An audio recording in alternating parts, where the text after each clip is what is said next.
Hello नमस्कार दोस्तों, कैसे हैं आप सभी लोग। आशा करते हैं आप लोग अच्छा होंगे और स्वागत है आप सभी का आपके अपने favourite YouTube channel career classes Patna में। तो आज की क्लास में हम लोग देखने वाले हैं अनेक शब्दों के बदले एक शब्द, मतलब कि अनेक शब्द उसके बदले में एक शब्द आता है, हम वही देखने वाले हैं। ठीक। और कल आपका एग्ज़ाम है, कल से आपका 12th का एग्ज़ाम चालू है और आशा करते हैं कि इस टॉपिक से आपका एक क्वेश्चन से 2 क्वेश्चन ज़रूर रहता है। हिंदी के एग्ज़ाम में आपका व्याकरण में आपका एक क्वेश्चन से 2 क्वेश्चन ज़रूर रहता है। तो आशा करते हैं आप लोग अच्छे से वीडियो को देखिएगा और समझिएगा, और अगर समझ आए तो अपने दोस्तों में ज़रूर शेयर कीजिएगा और चैनल को सब्सक्राइब ज़रूर कर लीजिएगा। जो भी आपके भाई बहन हैं जो भी 2027 में एग्ज़ाम देने वाले हैं वो तो ज़रूर सब्सक्राइब कर ले। तो चलिए हम लोग शुरू करते हैं। तो आपका देखिए पहला क्वेश्चन आपका क्या है, और आशा करते हैं कि क्वेश्चन आपको दिख रहा होगा। पहला क्वेश्चन है कि जो पहले जन्मा हो, जो पहले जन्मा हो उसे क्या कहा जाता है। तो जो पहले जन्मा हो उसे हम लोग अग्रज कहते हैं। ठीक। और जो जो पहले जन्मा हो उसे हम अग्रज कहते हैं, और जो बाद में जन्मा हो उसे हम अनुज कहते हैं। अनुज मतलब क्या होता है, अनुज मतलब आपका छोटा होता है, अनुज मतलब आपका छोटा होता है, और अग्रज मतलब आपका बड़ा होता है, अग्रज मतलब आपका बड़ा होता है। ठीक। जो बाद में जन्मा हो उसे हम अनुज कहते हैं, और जो पहले जन्मा हो उसे हम अग्रज कहते हैं। ये आपका VVI, ये आप क्वेश्चन बैंक उठा के देखिएगा, यहाँ से क्वेश्चन हर बार पूछा है। ठीक। तो चलिए अगला आपका कि जो अंडे से जन्मा हो उसे क्या कहा जाता है। जो अंडे से जन्मा हो उसे क्या कहा जाता है। तो जो अंडे से जन्मा हो उसे हम लोग अंडज कहते हैं, अंडज। जो अंडे से जन्मता है उसे हम लोग अंडज कहते हैं, जो अंडे से जन्मता है उसे हम लोग अंडज कहते हैं। जो जल से जन्मा हो उसे हम क्या, जलज। जो जल से जन्मा हो उसे हम क्या कहते हैं, जलज। 4 नंबर आपका क्या है कि जो जल से जन्मा हो उसे हम लोग क्या कहते हैं, तो उसे हम लोग जलज कहते हैं। ठीक। अगला है आपका कि जिसे 4 भुजाएं हो, चतुर्भुज, उसे क्या कहते हैं, चतुर्भुज। जिसे 4 भुजाएं हो उसे क्या कहते हैं, चतुर्भुज। ठीक। जिसे 4 भुजाएं हो, जैसे विष्णु जी के 4 भुजा हैं। ठीक। तो यहाँ पे आपका क्या हो जाएगा, विष्णु जी, विष्णु जी, विष्णु जी। ठीक। आगे है आपका जिसे 3 नेत्र हो उसे क्या कहा जाता है, त्रिनेत्र। आपका जिसे 3 नेत्र हो उसके लिए एक शब्द बनता है त्रिनेत्र। यही यही होता है आपका कि अनेक शब्दों के बदले एक शब्द। ठीक। क्या है, जिसे 3 नेत्र हो उसे त्रिनेत्र कहा जाता है। जैसे इसमें आपका क्या आ जाएगा, इसका एग्जाम्पल आप देख लीजिए, भगवान शिव, शिव, शिव, भगवान शिव। ठीक। आगे आपका कि जिसके हाथ में ब्रज हो, जिसके हाथ में ब्रज हो उसे क्या कहा जाता है, ब्रज पानी, ब्रज पानी। जैसे कि इंद्र, ब्रज पानी, जैसे कि इंद्र। ये सभी आपका VVI है। ठीक। हम इस 80 क्वेश्चन में से मात्र हम 41 क्वेश्चन छाटे हैं। ठीक बाबू। और इसी से आपका जितना भी एग्ज़ाम होगा, इसी से आपका चाहे वो 10th वाला शुरू होगा, अभी जो 12th कल से शुरू होने वाला है उसमें भी, और 10th में भी इसी से आपका पूछा जाएगा। तो चलिए आशा है कि आप लोग समझिएगा। ठीक। आगे आपका कह रहा है कि जो जिसके हाथ में शूल हो, तो शूल पानी, ये भी भगवान शिव का ही है। जिसके त्रिनेत्र हो भगवान शिव, और जिसके हाथ में शूल, शूल मतलब होता है त्रिशूल, त्रिशूल को यहाँ शूल कहा गया। ठीक। जिसके हाथ में शूल हो यानी त्रिशूल, जिसके हाथ में शूल हो क्या होगा, शूल पानी, भगवान शिव। आगे आपका कि जो अच्छे कुल में उत्पन्न हुआ हो उसके लिए एक शब्द है कुलीन। जो अच्छे कुल में उत्पन्न हुआ है उसके लिए एक शब्द है कुलीन। जो अच्छे कुल में उत्पन्न हुआ है उसके लिए एक शब्द है कुलीन। अगर आपको लग रहा कि ना यहाँ से क्वेश्चन आएगा, और हाँ ये वीडियो मेरे लिए मतलब कि यूजफुल है, तो बाबू अब चैनल को सब्सक्राइब कर लीजिएगा। इसी प्रकार का वीडियो आपको मिलता रहेगा। ठीक। और जो 2027 में एग्ज़ाम देने वाले हैं वो तो ज़रूर सब्सक्राइब कर ले। तो चलिए आगे देखते हैं। जो जन्म से अंधा हो, जन्मांध, उसके लिए क्या शब्द है, जन्मांध। जो जन्म से अंधा हो उसके लिए एक शब्द है जन्मांध। ठीक। जिसका कोई शत्रु नहीं जन्मा हो उसके लिए क्या है, अजात शत्रु, उसके लिए एक शब्द है अजात शत्रु। जिसका कोई शत्रु नहीं जन्मा हो उसके लिए एक शब्द है अजात शत्रु, अजात शत्रु। अजात शत्रु का मतलब होता है कि उसका कोई शत्रु नहीं है, उसका कोई दुश्मन नहीं है। शत्रु यानी दुश्मन नहीं है, उसका कोई दुश्मन नहीं है। ठीक। आगे है आपका कि जिसका जन्म पृथ्वी से होता हो तो उसे हम पार्थिव कहते हैं। उसे क्या कहते हैं, पार्थिव। उसके लिए एक शब्द है पार्थिव। जिसका जन्म, आपसे देखिए क्वेश्चन आपसे कैसे पूछा जाएगा, क्वेश्चन आपसे ऐसे पूछा जाएगा कि जिसका जन्म पृथ्वी से होता है उसके लिए एक शब्द है, 4 ऑप्शन देगा। मान के चलिए कि पार्थिव दे दिया, अजातशत्रु दे दिया, कुलीन दे दिया, बर्चपानी दे दिया, तो आप क्या मारिएगा? तो आप पार्थिव मारिएगा, क्योंकि जिसका जन्म पृथ्वी से होता है उसको पार्थिव कहते हैं। आगे आपका जिस कमरे में बच्चा पैदा हुआ हो उसे हम क्या कहते हैं? सौरगिरह। सौरगिरह। जिस कमरे में बच्चे पैदा हुआ हो उसे हम क्या कहते हैं? सौरगिरह। जिस कमरे में बच्चे पैदा होता है उसे हम लोग क्या कहते हैं? सौरगिरह। जिस कमरे में बच्चे पैदा होता है उसे हम क्या कहते हैं? सौरगिरह। ठीक। जिस कमरे में माँ अपने संतान को जन्म देती है, जिस कमरे में, यानी जैसे कि मान के चलिए कोई हॉस्पिटल है और जिस कमरे में बच्चा जन्मा हो, ठीक, तो उस कमरा को हम लोग सौरगिरह कहते हैं। क्या? सौरगिरह। सौरगिरह। आगे आपका कि जिसे जानना अत्यंत कठिन हो, जिसे जानना अत्यंत कठिन हो उनके लिए एक शब्द है दुर्बोध्य।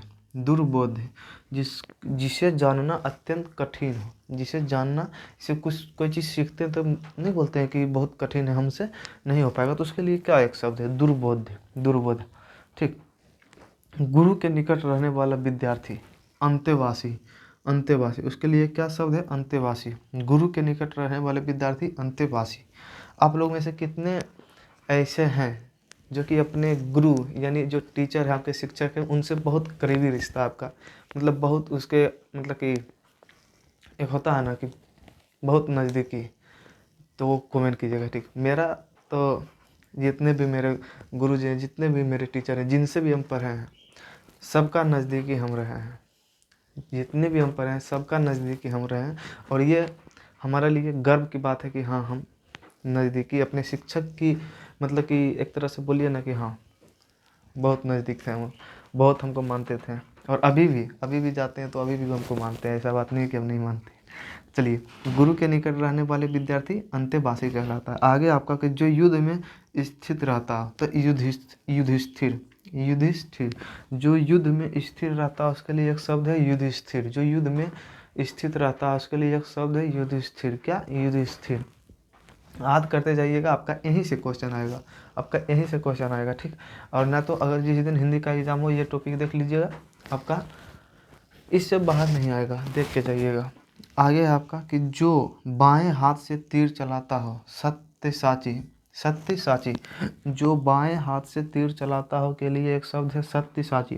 कितने ऐसे लोग हैं जो बता सकते हैं कि राम भगवान जो भगवान जी जो हैं वो बाएं हाथ से तीर चलाते थे या दाएं हाथ से? जितने भी लोग हैं कमेंट कीजिएगा कि वो बाएं हाथ से चलाते थे या दाएं हाथ से। जो बाएं हाथ से चलाते हैं, जो तीर को बाएं हाथ से चलाते हैं, उसके लिए क्या शब्द है? सत्यसाची। सत्यसाची। आगे आपका कि समान उदर से जन्म लेने वाला, तो सहोदर होता है। सहोदर। समान उदर से जन्म लेने वाला सहोदर। सहोदर। सहोदर। जिसकी गर्दन सुंदर हो उसके लिए क्या शब्द है? सुग्रीव। सुग्रीव। सुग्रीव। जिसकी गर्दन सुंदर हो उसके लिए क्या शब्द है? सुग्रीव। जिसके गर्दन सुंदर हो, क्या शब्द है? सुग्रीव। सुग्रीव। आगे आपका कि जिसके नख सुप के समान हो, सुपनखा। सुपनखा। जिसके नख, नख मतलब होता है नाक, नख मतलब क्या होता है आपका? नाक। नख मतलब आपका नाक होता है, और सुपनखा का नाक, नाक ही ना काटा था। सुपनखा का नाक कौन काटा था? नाक कौन काटा था? जल्दी से कमेंट कीजिएगा, नाक कौन काटा था? जल्दी जल्दी कमेंट कीजिएगा, नाक कौन काटा था? सुपनखा का नाक कौन मतलब काटे थे? काटा था नहीं, काटे थे। कौन काटे थे? जल्दी से कमेंट कीजिएगा। इसका कमेंट आप लोग कमेंट बॉक्स में दीजिएगा, इसका आंसर कि सुपनखा का नाक कौन काटा था। ठीक। तो जिसका नख सुप के समान हो उसे सुपनखा। सुप के समान मतलब फैला हो। ठीक। इसी ये जो नाक आप देख रहे हैं, ये जो नाक देख रहे हैं, कई कई को रहता है कि मतलब ऐसे करके नाक रहेगा, हम फैला रहेगा, कई कई रहेगा कि मतलब डायरेक्ट खड़ा रहेगा एकदम। तो जिसका नाक फैला हो उसके लिए एक शब्द है सुपनखा। सुपनखा। जिसका नाक फैला हो उसके लिए एक शब्द है सुपनखा। सुपनखा। जो मांस मछली खाता हो उसके लिए एक शब्द है सामिश। सामिश। जो मांस मछली खाता है उसके लिए एक शब्द है सामिश। ठीक। और जो नहीं खाता तो वो तो फिर बात ही अलग है। जो पैर से पानी पीता हो, जो पैर से पानी पीता हो उसके लिए क्या शब्द है? पादप। यानी पादप। जो पैर से पानी पीता हो, पादप। यानी जैसे पेड़। पेड़ यानी वृक्ष, यानी आपके भाषा में, देहाती भाषा में गाछ। ठीक है। आपके भाषा में यानी देहाती भाषा में, मतलब मेरा भी भाषा है उसके अनुसार गाछ। अब गाछ के आप डाली पे तो पानी नहीं डालते हैं, पानी डालते हैं तो उसका जड़ में ही डालते हैं। ठीक। और जड़ उसका पैर होता है, क्योंकि मुंडी उसका जो होता है टहनी, जो मतलब कि जिसको फुलंगी बोलते हैं आप लोग, वो उसका मुड़ी होता है पैर उसका होता है। तो यही बोल रहा है कि जो पैर से पानी पीता हो, आप जल में पानी डालते हैं, उसके बाद मतलब जलो जान बायोलॉजी में पढ़े होंगे, एक होता है जाइलम, एक होता है फ्लोएम। जाइलम जल ले जाने का काम करता है, और फ्लोएम जो होता है खनिज लवण ले जाने का काम करता है। ठीक, तो चलिए यहाँ से हम आपको बायोलॉजी का 2 क्वेश्चन भी बता देंगे। ठीक, यहाँ से हम आपका बायोलॉजी का 2 क्वेश्चन भी बता देंगे। अगला है आपका, अगर नहीं दिख रहा तो बापू एक बार कमेंट कीजिएगा, नहीं दिख रहा है। आइए इसे हम बोल जो रहे हैं बस सुन लीजिएगा, हम बोल रहे हैं ना, आप सुन लीजिएगा। ठीक, इंद्रियों को जीतने वाला इंद्रजीत, इंद्रियों को जीतने वाला क्या है? इंद्रजीत, इंद्रियों से जीतने वाला इंद्रजीत। सर से पैर तक का एक शब्द है आपाद मस्तक, आपाद मस्तक मतलब ये जो सर है मेरा और ये जो पैर है, तो इसके बीच में जितने भी मतलब अंग हैं उसके लिए एक शब्द है आपाद मस्तक। आपको बोलेगा कि सर से पैर तक के लिए एक शब्द है, तो क्या बोलिएगा? आपाद मस्तक। सर से पैर तक के लिए एक शब्द है तो क्या? आपाद मस्तक। आगे आपका है कि रामेश्वरम से हिमाचल तक, रामेश्वरम से हिमाचल तक के लिए एक शब्द है आसेतु हिमाचल, आसेतु हिमाचल, आसेतु हिमाचल, आसेतु हिमाचल। यहाँ पे देखिएगा 10 टी 12 टी दोनों के लिए यूजफुल है बाबू, दोनों के लिए ये यूजफुल है। इम्पोर्टेंट यूजफुल नहीं बोलेगा, इम्पोर्टेंट बोलेगा, तो अच्छा से देख लीजिएगा। आगे है जिस स्त्री को सूरज भी ना देख सके, उसके लिए एक शब्द है असुरीपस्या, असुरीपस्या, असुरीपस्या, असुरीपस्या। ठीक, असुरीपस्या। जिस स्त्री को सूरज भी ना देख सके, मतलब वो किरण, मतलब सूरज किरण होता है उनसे पहले, उससे पहले वो सब चीज़ कर लेती है, उसी को कहा जाता है कि जिस स्त्री को सूर्य भी ना देख सके, उसके लिए एक शब्द है असुरीपस्या, असुरीपस्या। ठीक, जिसकी उपमा ना हो, अनुपम, जिसकी उपमा ना हो, अनुपम। ठीक, जिसकी उपमा ना हो उसके लिए एक शब्द है अनुपम। अब अनुपम खेर का बात हम नहीं कर रहे हैं, हम यहाँ पे है जिसकी उपमा ना हो सके उनके लिए एक शब्द है अनुपम।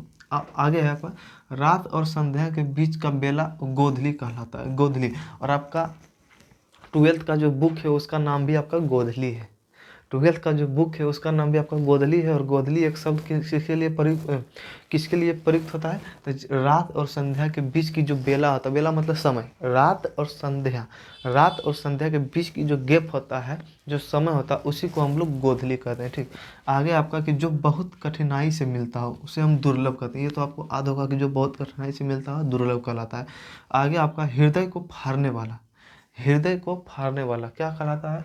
हृदय विदारक, हृदय विदारक, हृदय को फाड़ने वाला हृदय विदारक।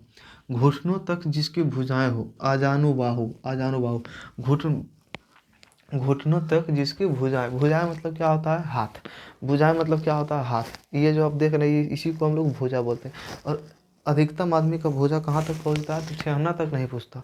अगर जिसका भी भुजा, ठेहुना पहुँच जाए तो उसे हम, उसके लिए एक शब्द हो जाता है अजानुबाहु।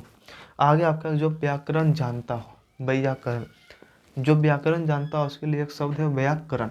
ठीक, आगे आपका जिसके आने की तिथि निश्चित नहीं हो, अतिथि, जिसके आने की तिथि निश्चित नहीं हो, जिसके आने की तिथि निश्चित नहीं हो उसी को हम लोग अतिथि कहते हैं, अतिथि कहते हैं। अगर आप गाँव में देखिएगा तो मान के चलिए कि अगर कौवा, कौवा जानते हैं ना, कौवा अगर जो काँव काँव कर रहा है, मतलब होता है ना सुबह से कौवा काँव काँव कर रहा है, तो गांव में समझ जाता है कि आज कोई ना कोई आने वाला है।